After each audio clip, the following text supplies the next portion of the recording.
Goal, nation's leading institute. Hello students, myself Deepak Deep and I am going to discuss solution of physical chemistry. Spot test जो आपका हुआ था 10 फरवरी को, spot test series का तीसरा test, उसमें हम लोग 51 नंबर क्वेश्चन है फिजिकल केमिस्ट्री का, यहाँ से डिस्कस करना शुरू करते हैं। पहला क्वेश्चन 51 है, आप बोर्ड पे देखिए। If delta G not of a cell reaction AgCl plus electron goes to Ag plus Cl negative is this much minus 21.20 kilo joule, the standard EMF of the cell is. Question में delta G not given है और पूछ रहा है standard EMF। आपको पता है कि डेल्टा जी का रिलेशन होता है delta G not is equal to minus NF E not cell. Delta G not is minus 21.20 kilo joule में है, मतलब 10 का पावर 3 कर दिया, and that is equal to minus n की वैल्यू 1 इलेक्ट्रॉन का एक्सचेंज है तो -1 into 96500 multiplied by E not cell. एक बहुत सिंपल फॉर्मूला हर बच्चे को आता होता।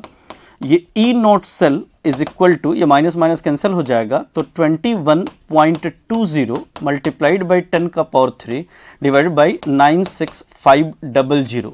ये सॉल्व करते हैं तो वैल्यू 0.219 वोल्ट के आसपास आ जाती है। तो आंसर हम टिक करते हैं सेकंड 51 का दूसरा आंसर, मतलब अगर आप सॉल्व करेंगे तो इट विल बी 0.220 वोल्ट आ जाएगा और पॉजिटिव साइन होगा क्योंकि negative is cancelled by negative. Delta G negative है तो ई नॉट सेल पॉजिटिव होता है, आपने पढ़ा है। तो क्वेश्चन नंबर 51 का आंसर हम सेकंड कर रहे हैं। 51 के बाद हम नेक्स्ट क्वेश्चन पे मूव करते हैं। नेक्स्ट क्वेश्चन आप ध्यान से देखिए बोर्ड पे। 52 है, H2SO4 can not act as reducing agent. H2SO4 reducing agent की तरह काम नहीं करता, ऐसा बोला है। तो ऐसा सोचिए कि H2SO4 में सल्फर का एटॉमिक नंबर 16 है। सल्फर का एटॉमिक नंबर 16 है तो कन्फिग्रेशन अगर मैं लिखूं तो इट विल बी 286। इसका ऑक्सीडेशन स्टेट का रेंज होगा, ऑक्सीडेशन स्टेट का रेंज होगा -2 टू +6, मतलब कम से कम ये -2 में हो सकता है और ज्यादा से ज्यादा +6 में। अगर कोई अपने मैक्सिमम में है तो ये ऑक्सीडाइजिंग एजेंट होता है, मिनिमम में है तो रिड्यूसिंग एजेंट होता है, और इन बिटवीन कुछ लाई करता है तो डुअल बिहेवियर रहता है। रिड्यूसिंग एजेंट और ऑक्सीडाइजिंग एजेंट दोनों की तरह बिहेव करता है। तो अभी दिख रहा है कि जी ये कह रहा है कि H2SO4 can not act as reducing agent, तो समझ में आता है it is OA only, is right statement. तो असर्शन तो सही हुआ। Reason sulfur cannot increase its oxidation number beyond +6 is again right statement, is the maximum possible oxidation state of sulfur. तो assertion is true, reason is true, and assertion is correct explanation of reason. Reason is correct explanation of assertion.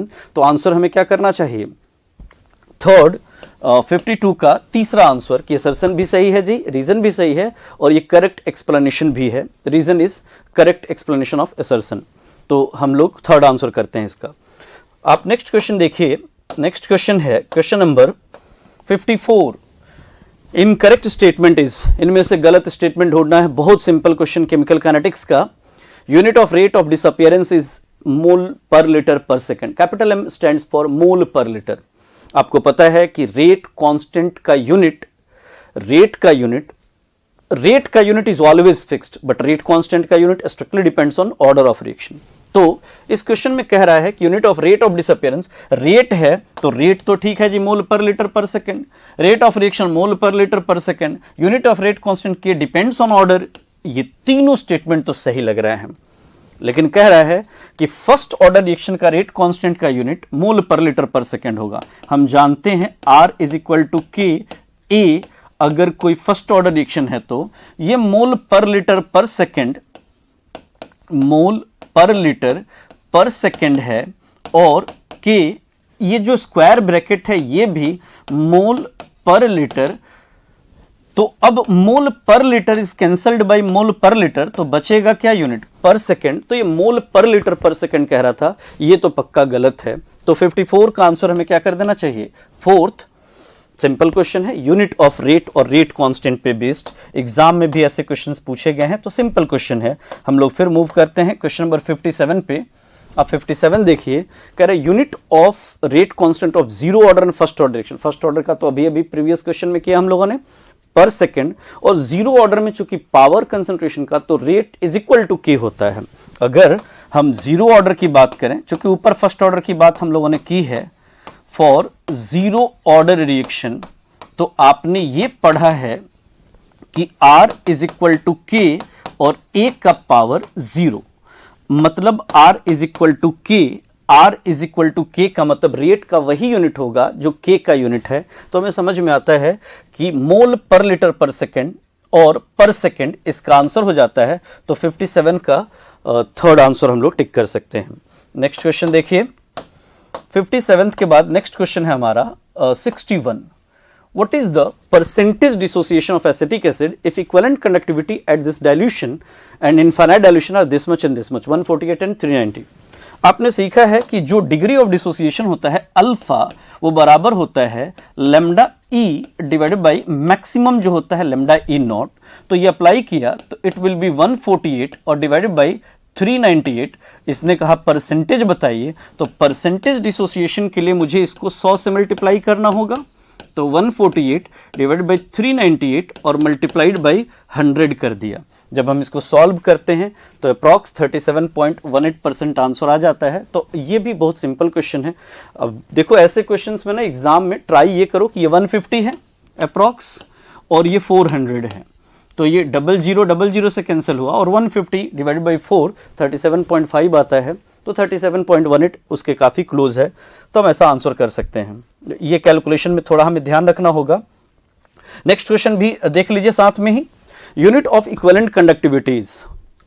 अगर आप ऊपर वाला question देखें और नीचे वाला question देखें तो लैम्डा ई का यूनिट आपको दिख रहा होगा। ये लैम्डा ई तो है, मतलब इस जगह पे जो डेटा है वो किसका है, लैम्डा ई का। तो साइमन सेंटीमीटर स्क्वायर पर मोल इसका यूनिट हुआ। साइमन किसको कहते हैं जी, पर ओम को। मतलब अगर S लिखा हो या लिखा हो MHO लिखा हो या ओम इनवर्स लिखा हो, ये सब मेरे लिए सेम बात है। तो ऑब्वियसली इस जगह पे पर ओम सेंटीमीटर स्क्वायर पर gram equivalent, second answer tick करेंगे हम लोग 63 का। सिंपल यूनिट बेस्ड क्वेश्चन है। तो ये दोनों क्वेश्चन मुझे लगता है सिंपल लगे होंगे, पेपर में आपने ये दोनों पक्का किया होगा। क्वेश्चन नंबर 63 के बाद 66 देखिए आप ध्यान से। क्वेश्चन नंबर 66 है, delta G reaction of conversion of oxygen to ozone is 2.47 into 10⁻⁻29। ये दिया है डेल्टा जी रिएक्शन और कह रहा है कि केपी बताइए, इसका केपी क्या होगा। आपको पता है कि डेल्टा जी जो होता है वो फिर बराबर होता है -2.303 RT log केपी के। तो इधर से हम डेल्टा जी यूज करते हैं। डेल्टा जी की वैल्यू कितनी है जी, केपी दिया हुआ है, डेल्टा जी पूछा है। तो delta G not is equal to -2.303। Delta G देख लिया मैंने, यूनिट सारा किलो जूल पर मोल में है, तो 8 आर की वैल्यू हम किलो जूल में रखेंगे। 8.314 इंटू 10⁻³ टेम्परेचर की वैल्यू है 298 और लॉग केपी। यहां से हमको log KP, in fact log KP भी रख लेते हैं। केपी की वैल्यू कितनी दे रखी है, केपी की वैल्यू इज 2.47 इंटू 10⁻⁻29। तो आपको समझ में आ रहा है कि ये सॉल्व करोगे तो डेल्टा जी पॉजिटिव आएगा और on solving you will get the answer. तो बहुत सिंपल सा क्वेश्चन है ये भी। 66 आपसे सब लोगों से हुआ होगा। क्वेश्चन नंबर 69 पे मूव करते हैं। ध्यान से देखिए क्वेश्चन नंबर 69 आप बोर्ड पे कह रहा है, the time required to decompose SO2Cl2 is to Cl2 to half of its initial amount is 60। मतलब T half is given. Question में टी हाफ दिया हुआ है, T half is equal to 60 minutes और पूछ रहा है कि आप बताइए रेट कांस्टेंट क्या होगा। फर्स्ट ऑर्डर डिकम्पोजिशन है, आपने पढ़ा होगा k और t हाफ का रिलेशन कि 0.693 divided by t half is equal to k। एक बस परेशानी है यूनिट का। अब देखिए यूनिट वो मिनट है और आंसर सारे पर सेकंड में है, तो बस ये ध्यान रखना था। और मुझे लगता है इतनी प्रैक्टिस रही होगी इस तरह के क्वेश्चंस की काइनेटिक्स में कि ये तो आपसे गलती नहीं होगा।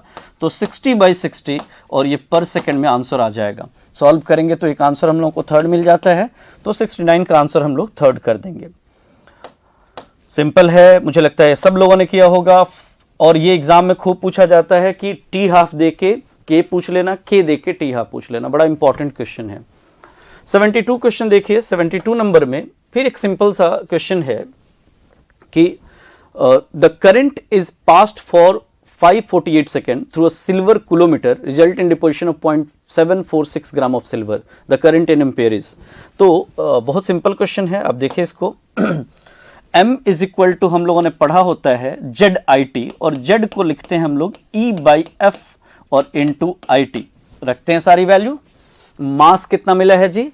0.746 is equal to equivalent mass silver के लिए 108 और डिवाइडेड बाई 96500। वैलेंसी तो 1 होती है, फैराडे कांस्टेंट लिखा। करंट कितना हमने पास किया है ये पूछ रहा है, और टाइम दिया है 548 सेकेंड्स। तो एक सिंपल सा कैलकुलेशन और फिर आपको एक आंसर मिल जाता है। आई आप यहां से कैलकुलेट कर लेंगे तो आई आपको मिल जाएगा। क्वेश्चन नंबर 72 के बाद आप नेक्स्ट क्वेश्चन देखिए। Question number 75 is the next question. The rate constant of a chemical reaction takes place at 500 Kelvin is expressed as K is equal to A E का पावर माइनस 1000। एक्टिवेशन एनर्जी पूछ लिया है।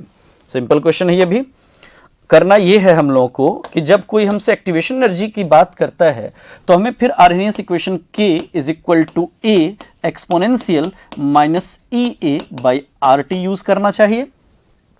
इसने दिया है K is equal to A को A ही लिखा है और एक्सपोनेंशियल माइनस 1000 लिखा है। आपको समझ में आ जाना चाहिए कि EA बाई RT एक तरह से बराबर है किसके? 1000 के।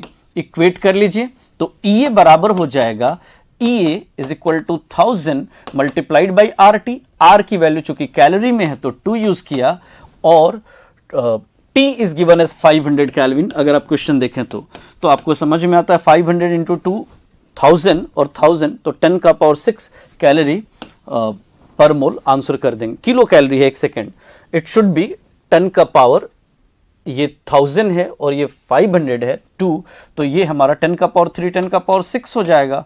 10 का पावर 6 जो है इसमें से 3 अगर हमने लिया तो ये 1000 ही होगा। तो आंसर एक बार देखो ध्यान से, आंसर में ये हमारा सेकंड आंसर होना चाहिए क्योंकि आंसर में किलो कैलोरी और हमने किस में पता किया है इट इज कैलोरी, तो आंसर हमें सेकंड करना चाहिए 1000 किलो कैलोरी पर मोल। तो बहुत सिंपल क्वेश्चन था, मुझे लगता है ये सब लोगों से हुआ होगा। नेक्स्ट क्वेश्चन देखिए, क्वेश्चन नंबर 77। ध्यान से देखिए, the limiting equivalent conductivity of NaCl, KCl, KBr ये सब दिया हुआ है और कह रहा है कि आप limiting ionic conductance of bromide पता करिए। बहुत अच्छा क्वेश्चन है, it's a good question. Electrochemistry में ऐसे क्वेश्चंस एग्जाम में पूछे गए हैं, लेकिन सिंपल NaBr का पूछता, इसने NaBr का नहीं ब्रोमाइड का पूछ लिया, ब्रोमाइड का देखे सोडियम का पूछ लिया, तो पहले तो NaBr का निकालना होगा। आपको पता है कि अगर लैम्डा E के रेफरेंस में हम बात करें, लैम्डा E के रेफरेंस में बात करें तो डिफरेंस जो होगा KCl माइनस NaCl वही डिफरेंस होगा जो KBr सॉरी माइनस NaBr होगा। आपको पता है कि इधर क्लोराइड क्लोराइड कैंसिल किए और सोडियम का डिफरेंस इनफाइनाइट डाइल्यूशन पे आपको पता है कि कॉमन आयन जो होते हैं बराबर कंट्रीब्यूट करते हैं टुवर्ड्स टोटल इक्विवेलेंट कंडक्टिविटी। तो KCl का गिवन है, वैल्यू पुट करते हैं, इट इज 150। NaCl का दिया है 126.5 और KBr का दिया है आपको 151.5 और आपसे NaBr का पूछ लिया मान लीजिए। तो हम ऐसे निकाल सकते हैं NaBr का कि इन दोनों का डिफरेंस जो होगा वही इन दोनों का डिफरेंस होगा। इन दोनों का डिफरेंस कितना? अगर हम 150 में से 126 घटाते तो डिफरेंस आता कितने का बच्चे? 24 का, तो ये 23.5 है। ये हमारा ये डिफरेंस कितना है जी? 23.5। और ये बराबर होगा 151.5 माइनस NaBr के। तो हमें समझ में आता है कि NaBr कितने के बराबर होगा, इसमें से घटा दिया तो सोडियम ब्रोमाइड हो जाता कितने के बराबर, लैम्डा ऑब्वियसली 151.5 माइनस 23.5, तो ये हमारा हो जाता 0 और 8 11 3 8 हो जाता और ये 40 इंटू 12 हो जाता, तो 128.0 आ जाता। अब उसमें से 78 है ब्रोमाइड का, तो सोडियम ब्रोमाइड का जो लैम्डा ई होगा वो lambda E of sodium ion और plus lambda E of bromide होता। तो आपको पता है कि ये उसमें से कितना है जी 78 और ये टोटल जोड़ जो है वो 128 है, तो ये कितना होगा 78 घटा देंगे 128 में से, तो हमें समझ में आता है कि डिफरेंस कितने का आ जाएगा 50 का। तो आंसर इसका हम लोग क्या करें, फोर्थ। बहुत सिंपल क्वेश्चन है लेकिन हाँ टेक्निकल था, अच्छा क्वेश्चन है, तो मुझे लगता है कि इसमें आपको मजा आया होगा इस क्वेश्चन को करके। और याद रखो कि इस तरह के क्वेश्चंस खूब आए एग्जाम में, बहुत सिंपल बहुत आसान होते हैं, बस डिफरेंस देखा जाता है बाकी दो से इक्वेट करके। नेक्स्ट क्वेश्चन देखिए, क्वेश्चन नंबर 81 है, resistance of a conductivity cell containing 0.001 molar KCl solution at 298 kelvin is 1500 Om.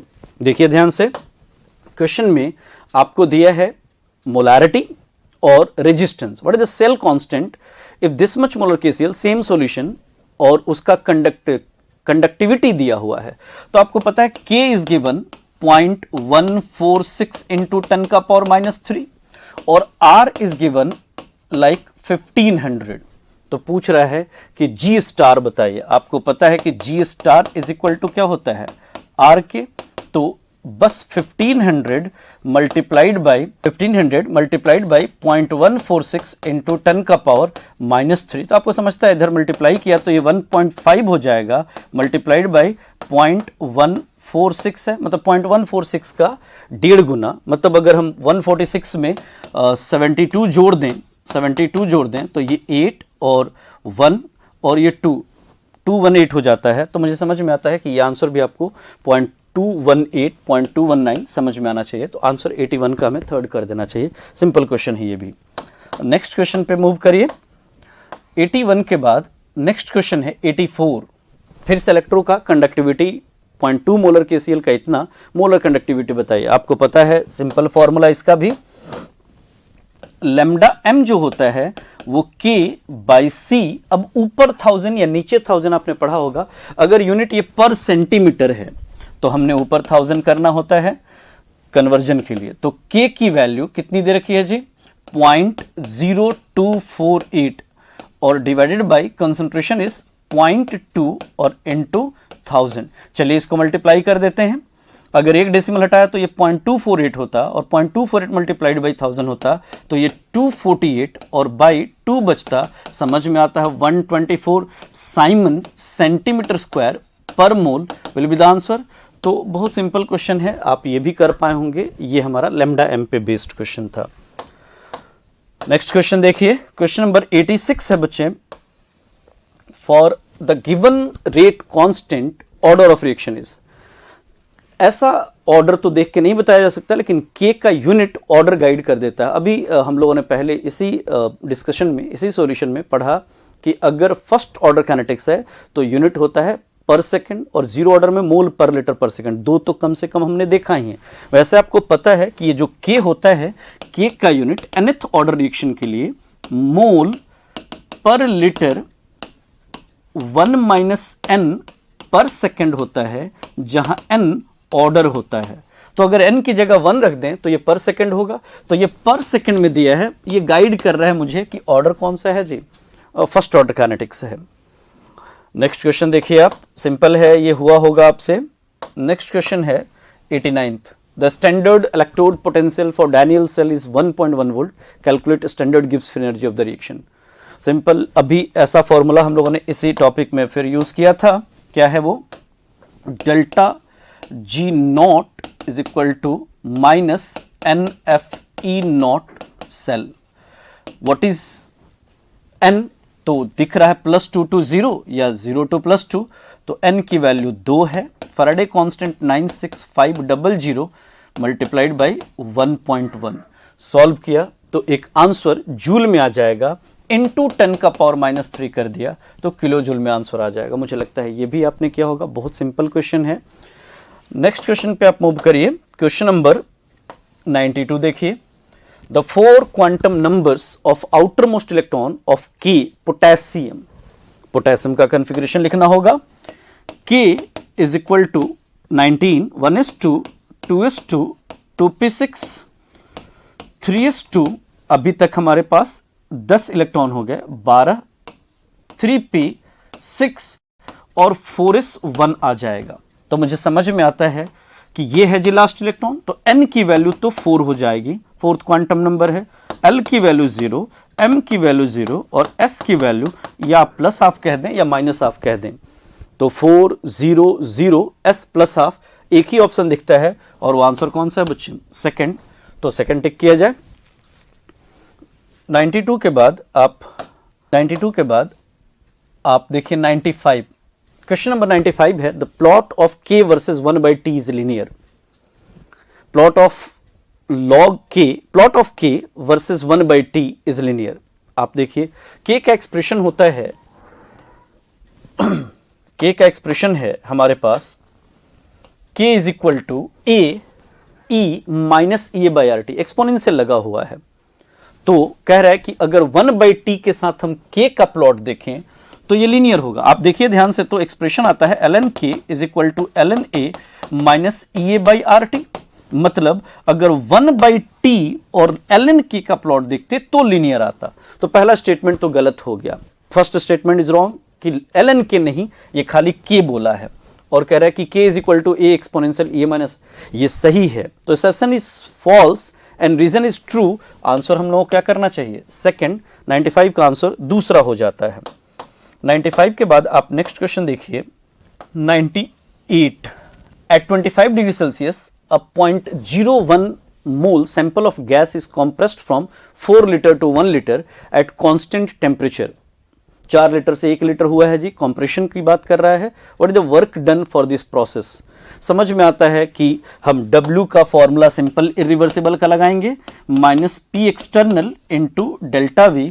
P external is 4 bar, delta V is equal to 4 और 1 का डिफरेंस 3, तो समझ में आता है 12 लीटर बार होगा।